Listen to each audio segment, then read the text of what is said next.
All kinds of military talk tonight. We have culture, war talk. We'll find out what's going on at the border. We have Congressman Chip Roy joining us. We have a hilarious Light in the Mood. All that's coming up on I'm Right.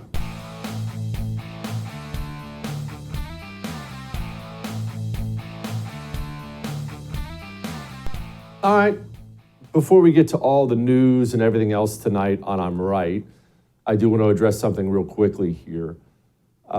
101st Airborne, God bless them. 2 Black Hawk helicopters crashed, 9 killed, training accident. I want you to pray for those families. They're going through hell right now. 1, I want you to pray for those families. 2, I want you to understand something. I've always been passionate about this. Those people who died are heroes. Being in the military is a dangerous job. It's a life and death job, right? How many of us have life and death jobs? I don't, you don't. Well, maybe you do if you're a cop or a firefighter or something like that, but it's a life and death job. Because it's a life and death job, the training will involve dangers that can kill you. Now, when there's something bad that happens in training, and there sadly is, these things happen, when there's something horrible that happens in training and someone dies, what happens is there are adjustments made in the military to ensure that in the future those things don't happen again in training or don't happen in combat. And the reason I'm explaining it like this is those people died, and it wasn't senseless, and it wasn't useless. They died so others may live in the future. So let's remember them tonight. Let's keep them in our prayers, all right? All right. Now let's move on. Let's move on to the current status of our military and the current status of us in the world. Look, the truth is, we as Americans, we've gotten used to a certain thing. I've lived my entire life, all 41 years, getting used to a certain thing. And that certain thing is this. We're number one. We're number one. We're the best. We're the biggest. We're the baddest. We're the strongest. That's how we've lived our lives. You've lived, no matter how old you are, and we have every age that watches this show, whether you're 95 or 5, your entire life we've been number one, the biggest, baddest on the block. I think in the future, we're going to have a hard time. I know I personally am going to have a difficult time adjusting to a reality where that may not be the case. We are now routinely getting bullied and attacked by Iran. Did you know that? How many attacks has Iran or its proxies launched against American positions in Iran and Syria since Joe Biden took office? There's been about 83 attacks, I think, since in the last several years. That's a lot of attacks over 2 years. How many times have we retaliated against Iran or its proxies? We've launched 4 major strikes. 83 attacks. We've responded 4 times. Are you ready for the new reality? And understand this, I'm still adjusting with this. So we're just going to talk through this together, you and me right now. I'm still adjusting to this new reality that has been the reality for most nations in the history of the world. And that reality is this. Your nation gets attacked, gets infringed upon in any way, and your nation doesn't have the ability and or the will to respond. So you essentially just get bullied by the more committed people. That's how so many nations on this planet have existed forever. We've never experienced that. I've never experienced that. But that's the reality of where we are now. And man, does that hit you like it hits me? That hurts.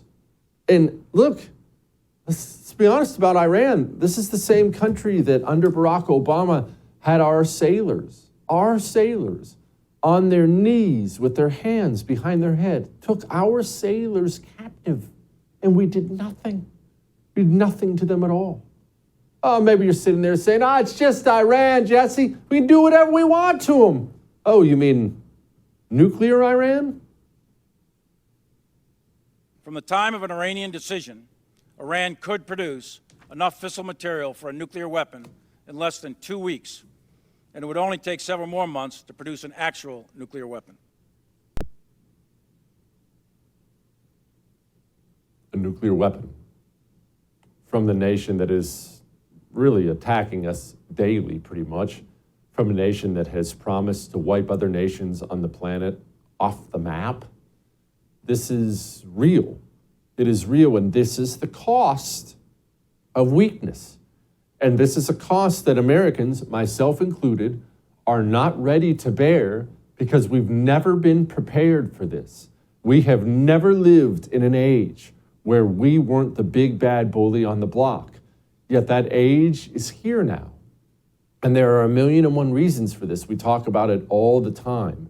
But one of the main drivers of this is weak, stupid, pathetic political military leadership. Do you ever read any history? You know we do a bunch of history on this show because I'm a history freak. Do you ever read any history?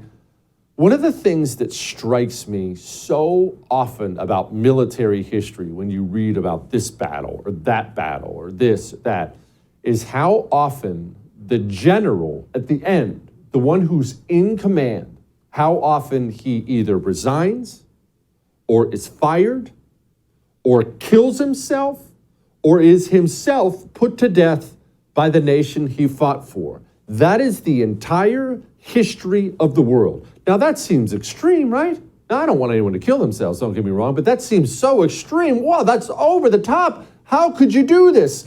Well, nations historically are proud of themselves, have understood the stakes of war, the stakes of battle, the cost of losing, and therefore nations have made it known to their military leadership, the cost is high, be on point, don't screw up, be ready to go. Even here in the United States of America, thankfully we haven't been putting generals to death when they screw up in this country, but even in the United States of America, we have had trials over things like this.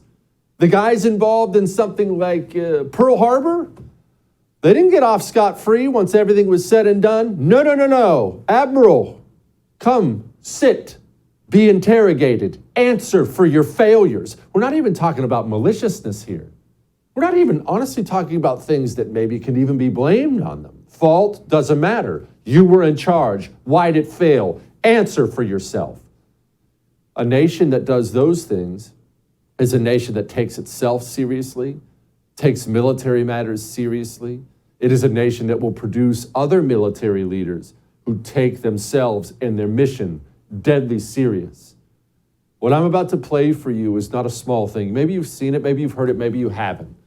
And it'll get forgotten. You'll forget about this in a day or two, but I want you to understand what you're about to watch is a gigantic indicator that we are in very, very serious trouble as a nation. Do you have regrets about the withdrawal from Afghanistan? I support the president's decision. Do you have regrets about their withdrawal or how the withdrawal occurred from Afghanistan that cost the lives of 13 of our service members? I don't have any regrets. No regrets. What happened in Afghanistan was not just 13 of our bravest and best dying because of the negligence of our leaders. In response to the 13 brave souls dying for this nation because of our leaders, we then, quote, responded and we drone striked 10 innocent Afghanis. 6 of them were children. Then we botched the whole thing, had people falling from the planes as we took off from Afghanistan. What happened in Afghanistan wasn't a national embarrassment.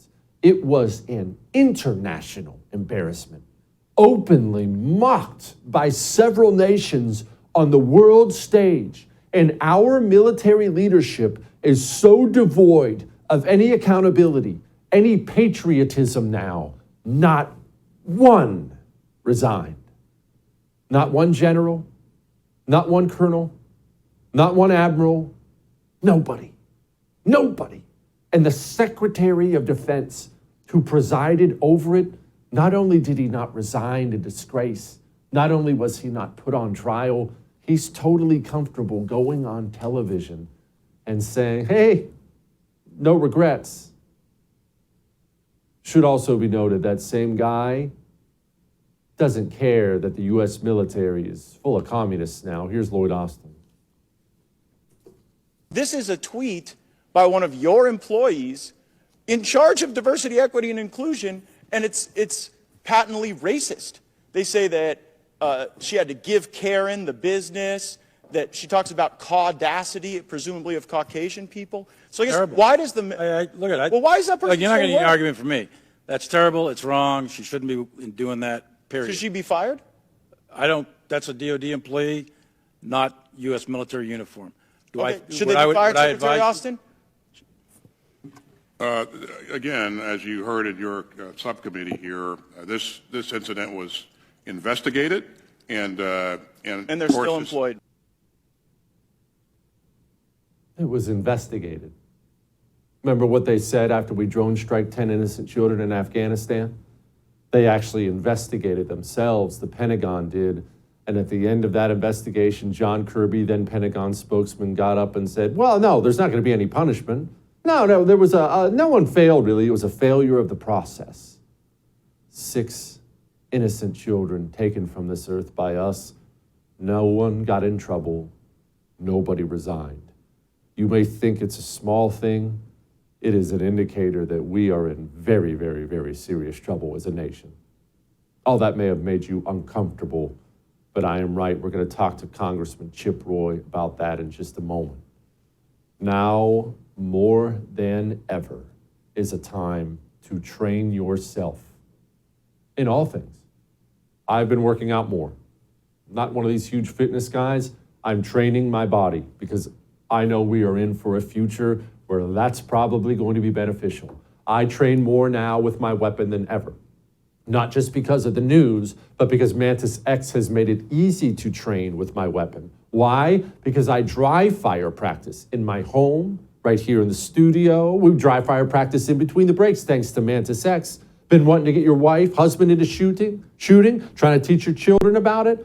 Worried about them hearing the old bang? Mantis X. You're an experienced shooter. You know what you're doing. Good for you. Mantis X will make you better. It makes the Green Berets better. They use it. Dry fire practice. No more spending money on ammo, gas, range fees. Go to mantisx.com and get one. They'll send it to your front door. You'll be faster and deadlier in a year than you are right now. Shoot, you'll be faster and deadlier in a month. mantisx.com, all right? We'll be back.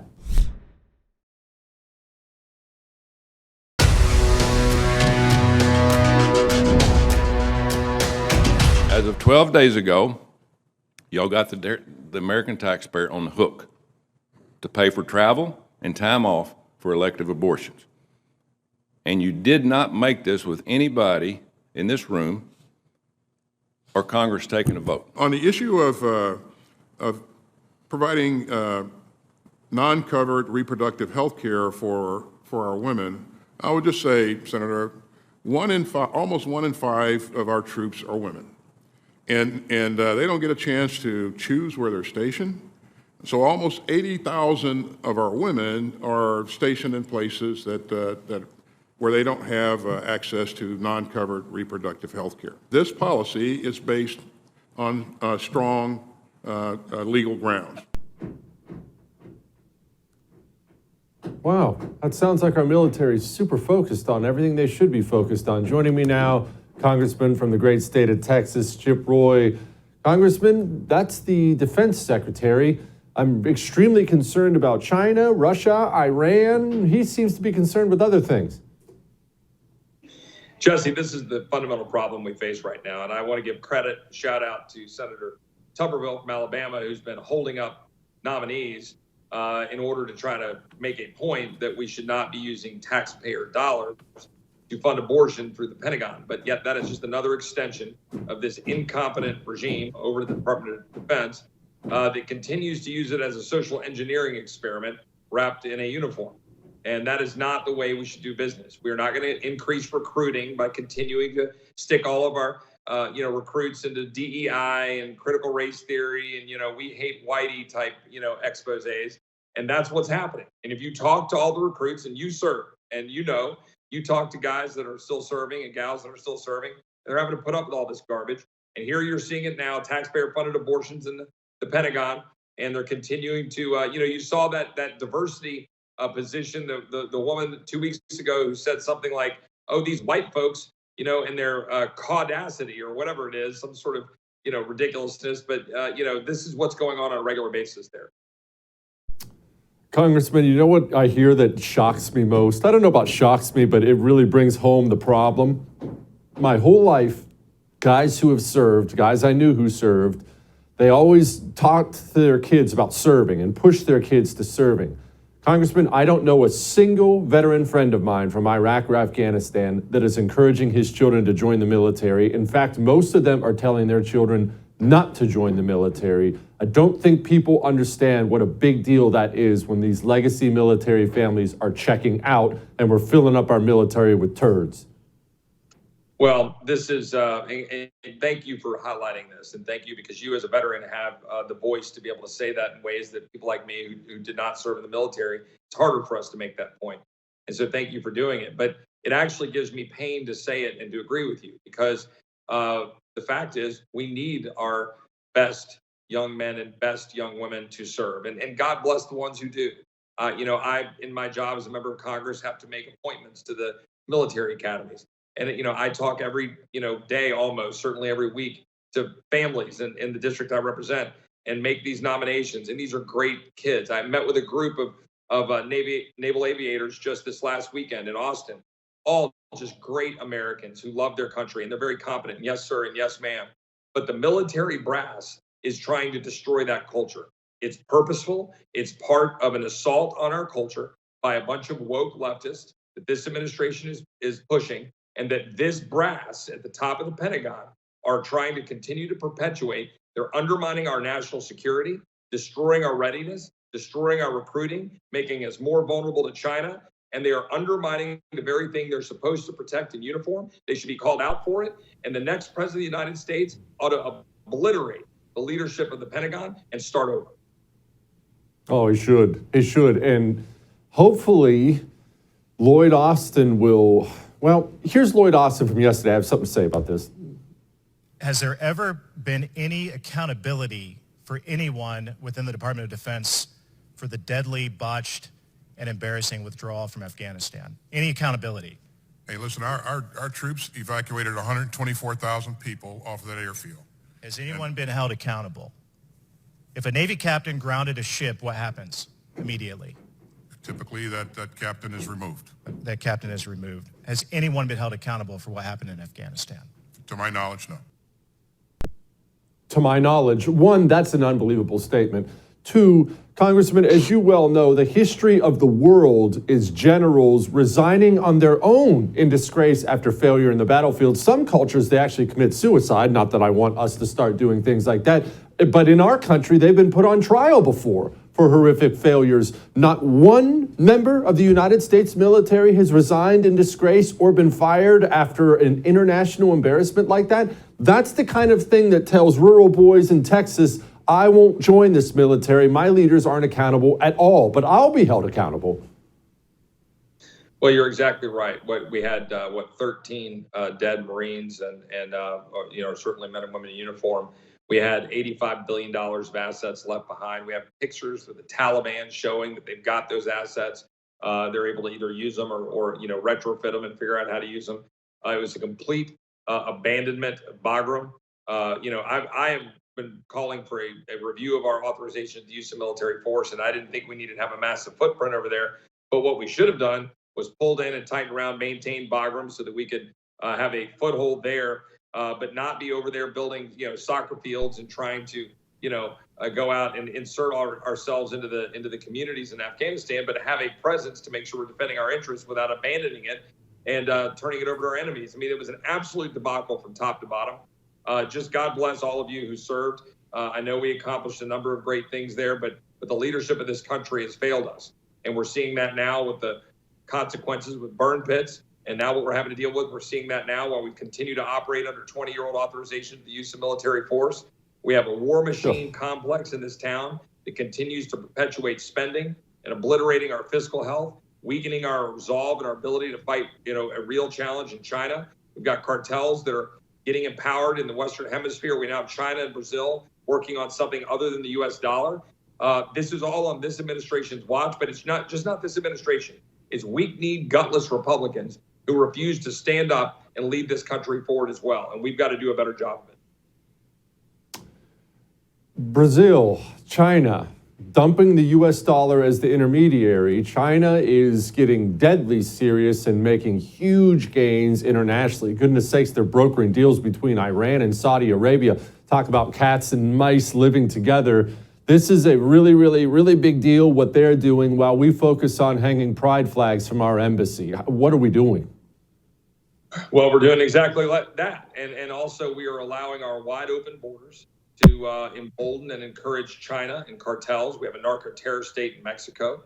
We have China now, major footholds, strongholds in South America and Central America, Mexico, because we refuse to export the rule of law, ensure that we've got a strong Western Hemisphere economic agreement so that we're actually pushing back on China. And instead, we're allowing China to beat us in our own backyard in the Western Hemisphere. The next president should have a bold, effectively a Monroe Doctrine of the 21st century. We're going to reclaim the Western Hemisphere. We're going to be making sure that the rule of law is respected, root out the narco-terror states, push China out of the Western Hemisphere, and reestablish our dominance here, because this is our backyard, and we need to make sure we're doing that in the next administration. What is H.R. 29, Chip? It is a glorious bill that would do what the American people want us to do, which is to ensure that we are no longer releasing people into the United States using asylum as an excuse to blow the hell out of our actual border security and sovereignty. There are some people who are trying to say that it is an anti-asylum bill. It's not true. What it is a bill that says simply we should detain, adjudicate a claim to asylum if somebody has a credible fear of being persecuted for their religious or political beliefs. Then we can handle those cases, but then we should turn away if we don't have the beds to be able to house them for the duration of a claim. That's all we're saying. And that's basically what the Trump administration was doing. And so we're going to continue to move that policy forward here legislatively. There's a few people squawking about it, but I think there's general agreement that we need to return to the Trump policies that we're working. That's what H.R. 29 would do. Anybody saying otherwise is not being truthful, but we're going to root this out and try to get something moving here the next couple of weeks. The week we get back from Easter, I expect to move legislation that will do what we need to do to have detention space and then turn away if we're not detaining for an adjudication of some claim. Senator? Oh, sorry, no, that's for the future. Senator, I appreciate you. Come back soon, Chip. God bless, Jesse. Thank you. You bet. We're getting him in the Senate. I don't even know if he wants to. We're just going to bully Chip Roy right into the Senate. That's what we're going to do. All right, before we get to that, let's get to your wallet. Dudes love gadgets. It's why we watch James Bond. It's why we watched MacGyver. Am I dating myself there? It's why we watched MacGyver. We love cool stuff. Do you know that your wallet can be cool too? My wallet, I had all kinds of them. The traditional one that folds up, fits in your back pocket. I even had one of those little slim ones forever that holds a few cards and goes in your front pocket, and I liked it. But they were all flawed. Like that one in the front pocket, I liked it, but eventually the leather wears out. It actually showed your card numbers on the outside of it. Your cards start falling out. It's horrible. Pull it out of your pocket, your cards are falling. Grip 6 wallets? My cards are locked in the wallet. I can't get them out. Until I want to. I just squeeze, and out they pop. You can get them with the loop, without the loop, made in America, all kinds of designs. This is just my favorite one. All kinds of designs. You can design your own in American made. They also have the greatest socks ever, which I'm currently wearing, the greatest belts, fully adjustable belts, no more of that stupid little hole system there that never works out right. Go to grip6.com/Jesse, get some American made gear that's really cool. grip6.com/Jesse. We'll be back.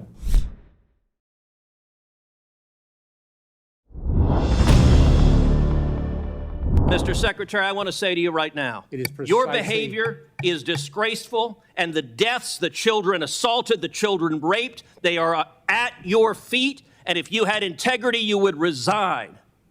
And I will tell you, the men and women of the Border Patrol, they've never had a political leader undermine them. They despise you, Mr. Secretary, because you're willing to let children be raped to follow political orders. This is a crisis, it's a disgrace, and you won't even admit this human tragedy is a crisis. Claiming 1 minute chairman time, Mr. Secretary, would you like to respond to any of those questions? What the senator said was revolting. I'm not going to address it. Your refusal to do your job is revolting. Daggone. Ted always makes me uncomfortable. Joining me now, Julio Rosas, senior writer, townhall.com, Marine, also author of the book Fiery But Mostly Peaceful. Julio, Alejandro Mayorkas, kind of a job's he done down there on the border? You're always down there in the mix. I mean, that line of questioning from Senator Cruz, that's been a long time coming. I mean, obviously because his state has been bearing the brunt along with Arizona as well, and so this was definitely something that Mayorkas of course he didn't respond to that because Senator Cruz is absolutely right that the border has always been a problem. You're right, that's never been in dispute. But just like with every other issue that the Biden administration has approached, they've made the border 10 times worse. And so that has led to an increase, obviously with people crossing the border, but also the crimes that happen along the border with people trying to get into the United States, with the human trafficking, the sex slavery. We've just had that recent report from the mainstream media talking about the increase in child labor in these meat processing facilities and these, auto parts facilities that are, not for, children to be working in, but because there's an influx of unaccompanied minors that have come for the past 2 years, of course they're going to be put in these types of positions. And honestly, those kids are the lucky ones because they're not working in sex slavery, right? I mean, and that has also increased. So it's very, very frustrating as someone who's seen it all firsthand, and then you see someone like Mayorkas who knows all this. I mean, this guy has leads one of the most intelligent gathering agencies in the country, and he knows all this, and yet he's trying to make this posture of like, well, this is a challenge. It predates us. This is the previous administration's fault. This is happening hemisphere-wide. And it's like, well, yeah, it's happening hemisphere-wide because they're trying to get to the country, to our country. Julio, explain the morale of Border Patrol right now, because I know some Border Patrol agents, and I'm sure I don't have as many in my phone book as you do. Well, I guess it's all on our phone now. It just stated myself. But I know I don't have as many numbers as you do. What's morale like in Border Patrol? It's terrible. It's been terrible for a very long time. In fact, I had an agent out of Yuma, Arizona, which has been one of the hardest hit areas along the border, and that's even smaller than the Rio Grande Valley in Texas. But I had an agent just message me just last night, and he was furious with what Mayorkas was saying. And I think that's something that's not often highlighted enough is just the fact that Border Patrol, the agents that are constantly on the field, I mean, they see it firsthand, right? They see it every day. A lot of them have worked through multiple presidential administrations, and they will tell you that this is the worst administration we've had to work under. And I have never heard of a Homeland Security Secretary, even a Border Patrol chief, that is as loathed as the current ones. And obviously that's for a reason, right? Because again, Mayorkas knows the cause and effect, and he knows the policies that have an effect on immigration. It's not just because America is great, although obviously we're in a tough spot, but he's still carrying out these policies because he knows if he goes against the Biden administration, he's going to be out of a job. And so he's choosing the job over quite literally the security of the nation and the human tragedy and the human suffering that goes along with it. Julio, I know that we have families watching. I'm glad we do. And this will be family friendly, but you made a reference earlier to the children and the women and sex slavery. And this is something I've tried to explain to people, what these people are going through once they get across the border, because the normal American, wife, husband, kids, school, job, does not realize the absolute horror that some people are going through in our country because of that southern border. So as gently as you can you elaborate? Yeah, I mean, so one of the examples that I have about that, because you're right. It's not just people making it that get abused along the way. A lot of times it does continue to happen after it gets to the United States. And an example I have of that is it was one of the very first times I was down at the border during this crisis. And I kept hearing people, because I would ask them where they were going after they were going to get released. And I kept hearing North Carolina, North Carolina, North Carolina, in addition to places like New York, Chicago, Houston. I mean, the cities, but I mean, North Carolina kept coming up. And so I asked a buddy of mine who worked at DHS under the Trump administration. I said, hey, why do I keep hearing about North Carolina? What's going on over there? And he said that because of, some of the counties there are sanctuary, not just cities, but counties, because the sheriff's department won't work with them, or won't work with ICE. The cartel presence in that state, in those areas, has increased. And so oftentimes, because, you hear about the price, the thousands of dollars to cross. And a lot of these people, they're coming here because they don't have thousands of dollars. So they're in debt. So once they get released and once they get to, the cartel will tell them, you're going to this location so that you can work this job or that job to pay off the debt that you've accumulated. And it's not, before it was like, $5,000, $6,000 up to $10,000. When I was just in the Rio Grande Valley a couple of weeks ago, we encountered an Ecuadorian who was paying $30,000, which is very unusual because typically when you get to the tens of thousands, like the Chinese nationals, the further away they are from the border, the price increases. And also it kind of depends on the nationality of where they're coming from. And so the fact that, we made the joke that the reason why the price increase for him is because of inflation. But I think it's just because the cartels know that they can just continue to increase the price, even if it's within the same kind of, hemisphere, that they can charge these prices, because why wouldn't they? They have a monopoly essentially on this. So they have to work these pretty either dangerous jobs or very, very, unfortunate circumstances in order to pay off that debt. God, it's just awful. All right, we're going to switch gears real quick. D.C. Council Chair Phil Mendelson had this to say about crime in D.C. I know this belies the common belief, and when it comes to crime, how people feel is important. But there is not a crime crisis in Washington, D.C. Julio, is that true?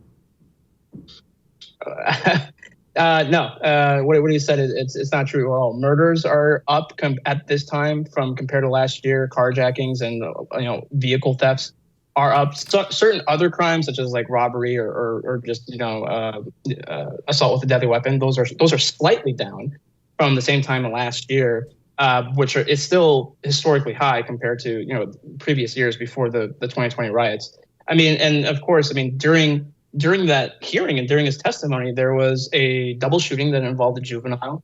One person was killed in that, and then there was video again during that testimony of a carjacking taking place right in front of two police officers.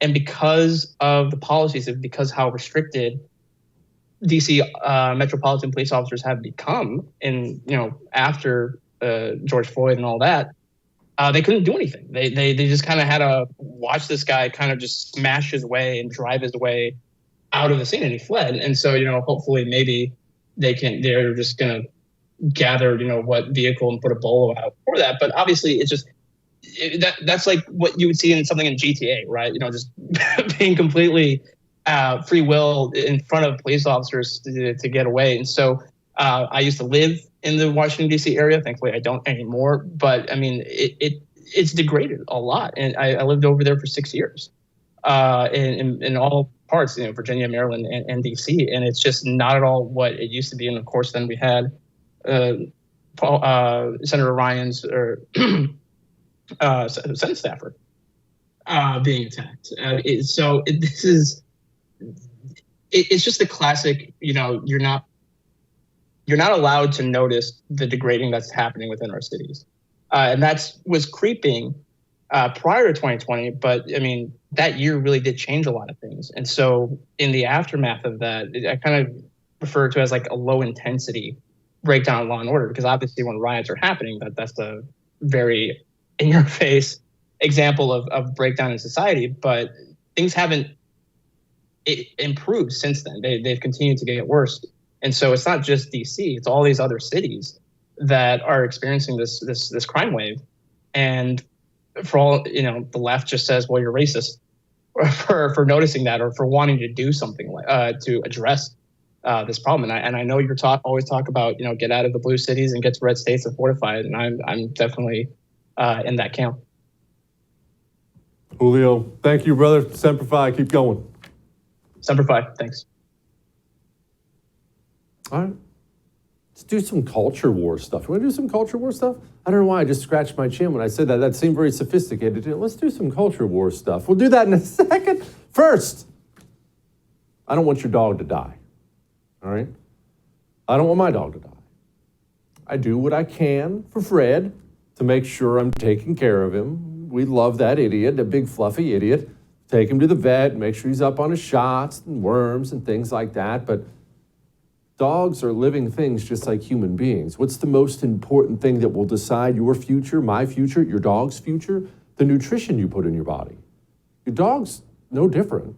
Dog is flesh and blood. It needs the proper nutrition. Do you know that unless your dog is getting rough greens, it's a supplement you pour on his food, there's a good chance your dog will never once have vitamins, minerals, omega oils, probiotics, things living animals need to survive. Because there's nothing in the dog food. It's all dead. That's why it has a shelf life of 10,000 years. It's just dead. Get your dog on Rough Greens, 100% natural. Free Jumpstart trial bag right now. And watch the difference in your dog. Hyperactive? Watch the difference. Too lethargic? Watch the difference. Digestive issues? Fred had those really bad. Watch the difference. You'll live longer. Go to roughgreens.com/Jesse. Free Jumpstart trial bag. roughgreens.com/Jesse. We'll be back.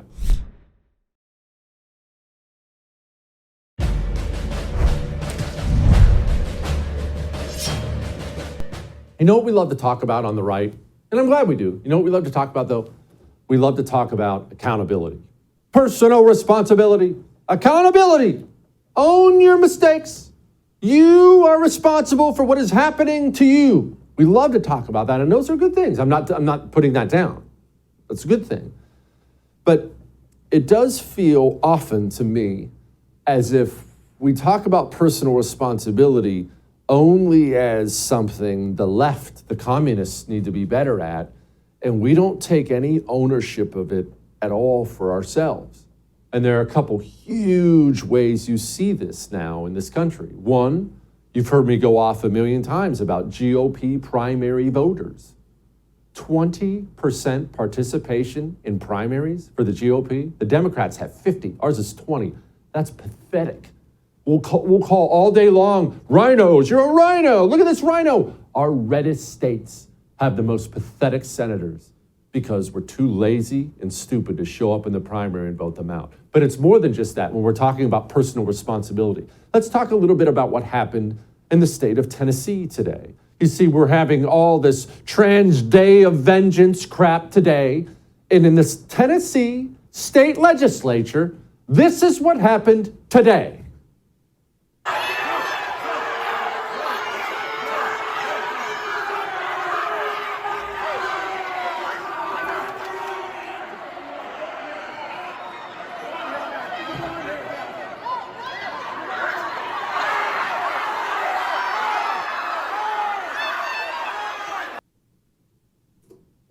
Now, maybe you're sitting there saying right now, look at those savages, look at those communist street activists, look at all that insanity, look at all that craziness as they attempt to stop an official proceeding, as they attempt to trespass on Capitol grounds. Maybe you're saying all these things. You know what you should be saying? Why aren't all those savages already in jail? Why has the GOP-controlled Tennessee state, which is a wonderful state, why have they not taken every single one of those people and did exactly what the Democrats did to the January 6th protesters? Lock every single one of them up, spend the next 2 years going after everyone who had anything to do with it, prosecute them all to the maximum sentence, throw them in a dark hole for the next 10 years. You're complaining about things like this? It's time to look in the mirror, low-T GOP. You're the reason this continues to happen. When you tried that with Democrats, they took your people and they destroyed their lives. In many cases, they ended their lives. But today, this happens to the low T GOP, and what do you get? The left is so crazy. Yeah, they're crazy. They're scum. They're all the things you're saying right now. It's time to look in the mirror. You know what? I don't feel the least bit of sympathy for the Tennessee state legislature, the governor. I don't feel even that much sympathy for any of them. Either crack down on these savages and let them know this is a no-go in the state of Tennessee, or it's not just that I don't care. I hope this keeps happening. I think it's funny. I think your pathetic weakness, I think it makes me laugh. It's time to stop coddling the GOP and start slapping them awake. Because with this pathetic party, we will never take back the country. If you're in a red state like Tennessee and you're some nutball trans communist, you should be afraid to do something like that. Did they look afraid to you? Or did they look emboldened? They look pretty bold to me. Whole Tennessee state legislature needs some chalk. They do. Maybe we'll talk to the boys at Chalk and get them to send a gigantic pack of male vitality stack to the Tennessee GOP. Because apparently they're leading at the tip of the spear of the low T GOP in this country. They all need a 20% increase in their testosterone in 90 days, which Chalk can give you with natural herbal supplements, not injections in your freaking arm. Come on now, wake up. That's not good for you. No more big pharma stuff. Female vitality stack, male vitality stack, endless other natural herbal supplements, the highest quality from the anti-communists at Chalk. I love these guys.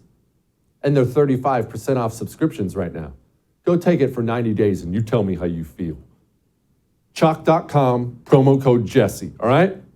CHOQ.com, promo code Jesse. We'll be back.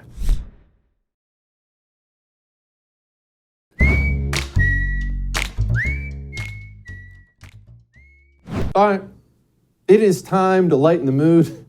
I'm sorry, I'm already laughing about it. It is Joe Biden. Joe Biden was always embarrassing. I remember he was always embarrassing. Obama was embarrassed by him routinely. He basically said as much. He was always this punchline clown, but while being a senator is important, and I don't want to dismiss that, he was always just a senator from Delaware. Okay, so he's embarrassing, but the senator from Delaware, okay, not the end of the world. It just floors me that we took this boob of a human being and we made him president of the United States of America. This latest video, I'll tell you what. Before we get to that, let's get to this real quick. You're not stuck in your timeshare, all right? I know you think you're stuck in your timeshare. I know these timeshare companies rip people off all the time. They get you in, fancy pictures, timeshare on the beach, and you go, you enjoy it. I hope you enjoyed it.